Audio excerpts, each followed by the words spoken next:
मुझे भी एक मौका दिया है जो मेरे से पहले एक चेयरमैन को ही मिला है, to listen to the prime minister, कि वे प्रधानमंत्री जी को सुने तीसरी बार जब वो राष्ट्रपति के अभिभाषण पर उत्तर दे रहे हैं। और आपसे इंस्पिरेशन लेकर आप देखिए, टेबल के ऊपर हमने पुरुषों का 1/3 रिजर्वेशन कर दिया है। Honourable prime minister. आदरणीय सभापति जी, वैश्विक अर्थव्यवस्थाओं में संतुलन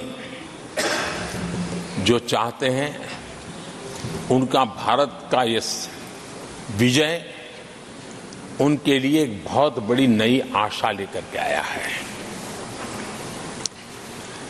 आज विश्व पारदर्शिता पर भरोसा करती है और भारत उसके लिए एक बहुत ही श्रेष्ठ भूमि के रूप में उभर रहा है।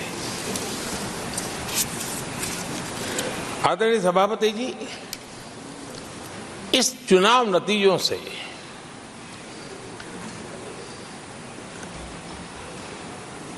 जो कैपिटल मार्केट है उसमें तो उछाल नजर आ ही रहा है, लेकिन दुनिया में भी बहुत बड़ा उमंग और आनंद का माहौल है।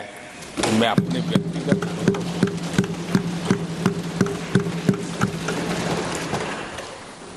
लेकिन इस बीच हमारे कांग्रेस के लोग भी खुशी में मगन है। मैं समझ नहीं पाता हूं कि ये खुशी का कारण क्या है, और इस पर कई सवाल है। क्या ये खुशी हार की हैट्रिक पर है? क्या ये खुशी नर्वस 90 के शिकार होने पर है? क्या ये खुशी एक और असफल लॉन्च की है? आदरणीय सभापति जी,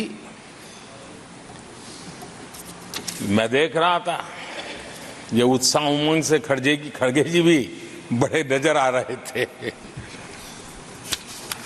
लेकिन शायद खड़गे जी ने उनकी पार्टी की बड़ी सेवा की है, क्योंकि जो ये पराजय का ठिकरा जिन पर फूटना चाहिए था, उनको उन्होंने बचा लिया और खुद दीवार बन के खड़े हो गए।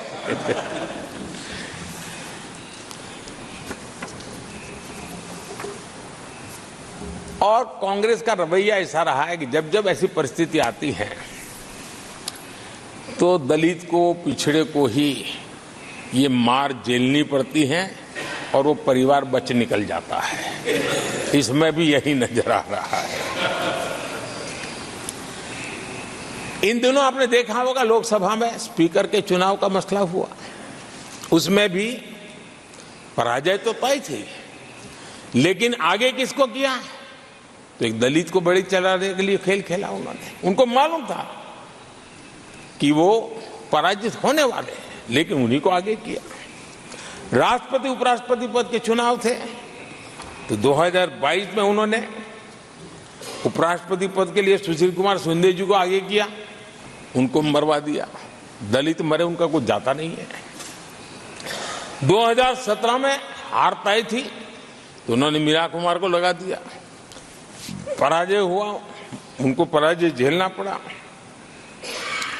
कांग्रेस की एससी, एसटी, ओबीसी ये विरोधी मानसिकता है, जिसके कारण ये पूर्व राष्ट्रपति श्री रामनाथ कोविंद जी का अपमान करते रहे।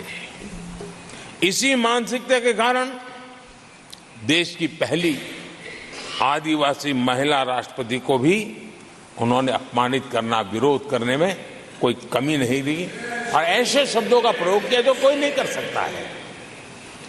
आदरणीय सभापति जी, ये संसद, ये उच्च सदन सार्थक वाद विवाद संवाद और इस मनोमंथन में से अमृत निकाल करके देशवासियों देने के लिए है। ये देश का सबसे बड़ा मंच माना जाएगा। लेकिन जब मैंने कई वरिष्ठ नेताओं की बातें सुनी पिछले 2 दिन में, सिर्फ मुझे ही नहीं पूरे देश को निराशा हुई है। यहां कहा गया कि ये देश के इतिहास का पहला चुनाव था जिसका मुद्दा संविधान की रक्षा था। मैं जरा उन्हें याद कराना चाहता हूं, क्या अब भी ये फेक नैरेटिव चलाते रहोगे क्या? क्या आप भूल गए 1977 का चुनाव? अखबार बंद थे, रेडियो बंद थे, बोलना भी बंद था, और एक ही मुद्दे पर देशवासियों ने वोट किया था। लोकतंत्र की पुनर्स्थापना के लिए वोट किया था। संविधान की रक्षा के लिए पूरे विश्व में इससे बड़ा कोई चुनाव नहीं हुआ है। और भारत के लोगों की रगों में लोकतंत्र किस प्रकार से जीवित है वो 1977 के चुनाव ने दिखा दिया। लेकिन आप गुमराह करे हो देश को।